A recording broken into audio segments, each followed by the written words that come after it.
Sermon Guide Rock Riverside hadir untuk menjadi tuntunan dan panduan di dalam perenungan pribadi maupun di dalam komsel. Selamat menyaksikan.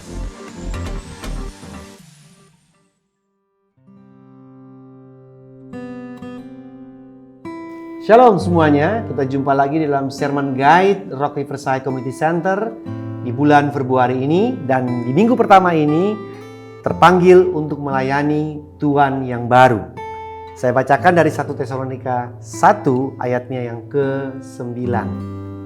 Sebab mereka sendiri bercerita tentang kami, bagaimana kamu sambut, dan bagaimana kamu berbalik dari berhala-berhala kepada Allah untuk melayani Allah yang hidup dan yang benar.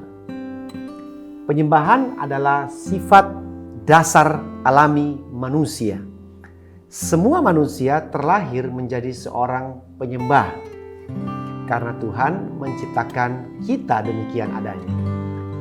Tuhan menciptakan manusia untuk menyembah Dia. Namun yang terjadi adalah ketika manusia jatuh di dalam dosa, manusia tidak berhenti menyembah. Mereka berubah dari menyembah Allah yang hidup menjadi penyembah sesuatu yang lain. Mereka menyembah ciptaannya, bukan menyembah Sang Pencipta. Penyembahan bukanlah mengenai tentang bagaimana kita bernyanyi atau berdoa atau melakukan sesuatu ritual di dalam ibadah atau agama kita. Penyembahan berbicara mengenai hati kita.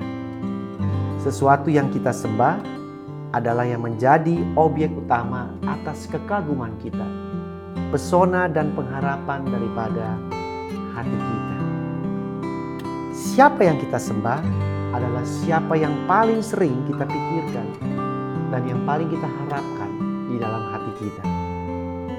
Siapa yang kita sembah adalah yang menjadi Tuhan yang kita layani di dalam hidup kita. Segala waktu, tenaga, dan pikiran kita curahkan untuk kita layani Tuhan tersebut. Siapa yang kita layani dalam hidup kita? Mungkin bibir kita berkata kita melayani Tuhan. Tapi benarkah demikian? Benarkah itu yang rekening bank kita tujukan atau kita habiskan ke sana? Benarkah itu yang menjadi pikiran utama kita di dalam keseharian kita? Benarkah itu terlihat dalam perencanaan dan pertimbangan hidup kita hari lepas hari? Seperti Rasul Paulus berkata di dalam surat kepada jemaat Tesalonika di atas tadi, bahwa pertobatan artinya kita berbalik dari berhala-berhala yang kita layani setiap hari kepada Allah yang hidup, untuk melayani Dia di dalam kehidupan kita sehari-hari. Tuhan menyelamatkan kita bukan hanya untuk memanggil kita masuk ke dalam surga, tetapi melainkan supaya kita bisa memakai hidup kita ini yang baru kita dapat dari Dia untuk melayani Dia, memuliakan Dia, dan kita hidup untuk Dia. Kata kudus artinya dipisahkan atau dikhususkan. Jadi panggilan untuk hidup kudus adalah sebuah panggilan yang untuk mengkhususkan hidup kita untuk menjadi penyembah dan pelayan bagi Tuhan, bukan yang lain. Kita bekerja tapi bukan lagi untuk uang, tapi untuk Tuhan. Kita berprestasi tapi bukan lagi untuk kesuksesan semata-mata, tetapi untuk kemuliaan nama Tuhan. Menjadi murid Kristus artinya kita belajar dari hari lepas hari dengan seluruh kekuatan kita untuk tidak lagi melayani apapun selain Allah yang hidup dan yang benar.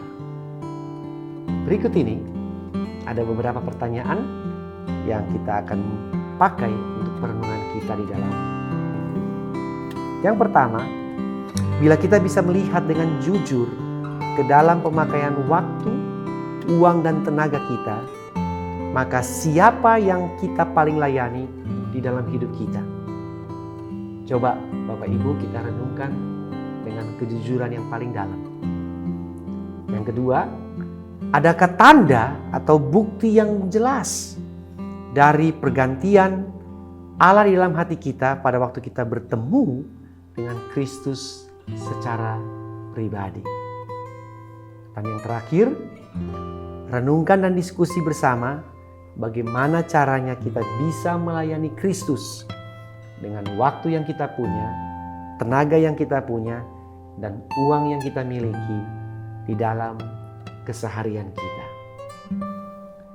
Selamat merenungkan dan selamat melakukan firman Tuhan. Sampai jumpa minggu depan.